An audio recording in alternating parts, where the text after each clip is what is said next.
been just over 1 month since the Seattle Mariners acquired all-star pitcher Luis Castillo from the Cincinnati Reds, a package that included Noelvi Marte and Edwin Arroyo to acquire him. Pretty steep price, but at the end of the day, so far, I would say at Luis Castillo, he might have been worth it. This solidified the Mariners pushing for a postseason spot, as they are now very much so in that wild card mix. And so far with Seattle, over 5 starts, 31 2/3 innings pitched. He's only given up 10 runs. He's given up 3 home runs, only walked 8, struck out 39, has an ERA plus of 1.31. He's been a workhorse for us going late into each start. I did have a little bit of struggle against the Athletics, but something was in the water during that Athletics series.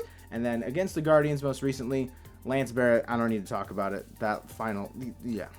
Anyway, he's 1-1, so only 2 decisions over 5 starts. He does have another start against the Guardians this weekend, and I'm looking forward to that as almost like a revenge start for Luis Castillo. A team that does not strike out much, Luis Castillo set his career high in strikeouts, so that bodes well for us, and it bodes well for him to continue that momentum in that start going forward. Now, what I want to do today is compare him to some other pitchers that were acquired at the deadline in the past, and see how he stacks up to some of those legendary trades and how he might figure into a playoff push. Speaking of postseason, Luis Castillo has only pitched once in the postseason, only 5 1/3. He only gave up 1 run, but the Cincinnati Reds did not give him run support against the Atlanta Braves in one of the 2020 NL Wildcard Series. So he's 0-1 in the postseason, but he pitched well. Now, before I get into my first player I want to bring up in comparison, I do want to say thank you guys so much for the support on the channel recently. We never expected this much support out the gate, and it's been such a breath of fresh air to have. So again, just thank you guys so much for support, and if you guys are new,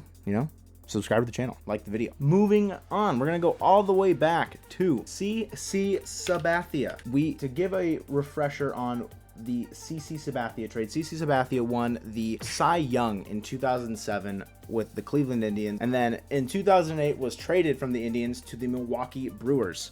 With Cleveland in 2008, he was 6-8 with a 3.83 ERA, so a little bit not as good of a performance as he was having in the previous year. And then he gets to Milwaukee and he just starts pitching lights out. 11-2 he goes over 17 starts, throws 7 complete games, 3 shutouts, with an ERA plus of 2.55. He switched leagues and still finished 5th in the Cy Young voting. However, for CC Sabathia, when you get into the postseason for that year, he did not pitch well against Philadelphia. 3 2/3, 6 hits, and 5 earned runs. Prior to joining the Yankees, Sabathia was not a good pitcher in the postseason. Maybe that experience and the hardship that he had gone through in the past would help him out. Taking a look at the package that the Indians gave up to acquire CC Sabathia, Rob Bryson, Zach Jackson, and first baseman Matt Laporta, and outfielder Michael Brantley. This was on July 7th the trade happened. Michael Brantley, we know what he was able to accomplish with the Cleveland Indians, Guardians now, and with the Houston Astros now. He's had a very sustained career. Who's to say whether the Guardians or the Brewers benefited the most there?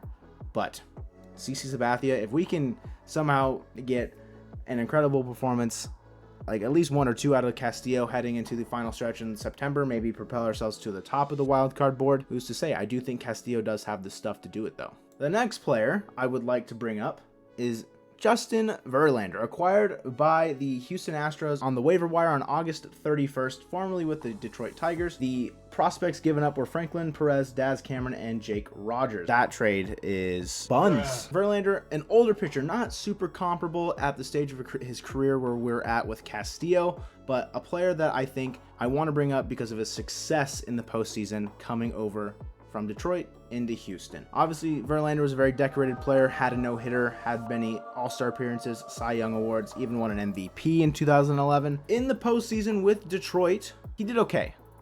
There were some moments where he was really good, some moments where he wasn't so good, but he finally found really great success, obviously, with Houston.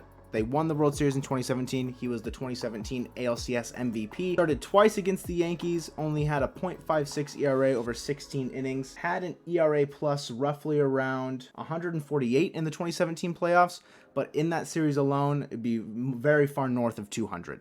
So if we can get some sort of miraculous playoff appearance like that out of Luis Castillo, we will be in good shape. And I think, again, Castillo has the stuff and the presence on the mound to do something like that in the postseason. And the final guy we're taking a look at is Jordan Montgomery. We're on his baseball reference page. Previously with the New York Yankees, Jordan Montgomery was doing very well with the Yankees this year at a 3.69 ERA.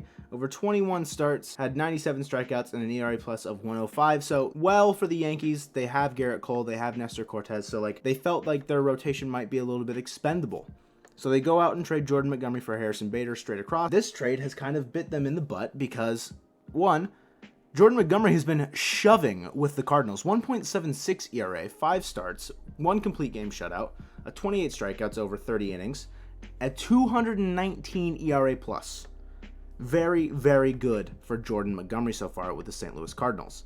He wasn't pitching bad with the Yankees by any means, but adding a 219 ERA plus over 5 starts for the Yankees, maybe they wouldn't be scuffling as hard if they kept him. Now, the reason why I bring up Jordan Montgomery is because he, like Luis Castillo, was traded at the deadline this year and in new environments has been thriving. With that all being said, reflecting on that trade, we gave up a lot, but in return, we got a new ace. Luis Castillo on the staff now. All throughout August, George Kirby and Robbie Ray were lighting it up, and I gotta say, I'm probably gonna give a little bit of credit to Luis Castillo, adding in some new inspiration for them, a new player, a new pitcher to kind of like bounce ideas off of and see how they might sequence. Let me know what you guys think of the Luis Castillo trade. Do you think he has the capabilities to pull out a CC Sabathia regular season push, a Justin Verlander ALCS MVP type performance? Where do you guys kind of see Luis Castillo fitting into the Mariners rotation for the rest of the year and into the postseason? Speaking of pushing into the postseason, we got a video on screen right now talking about who we think the September call-ups are, so that players should be known today and who will provide us with some consistency and potentially a spark plug off the bench heading into the postseason. Once again, thank you guys for watching, and go Mariners.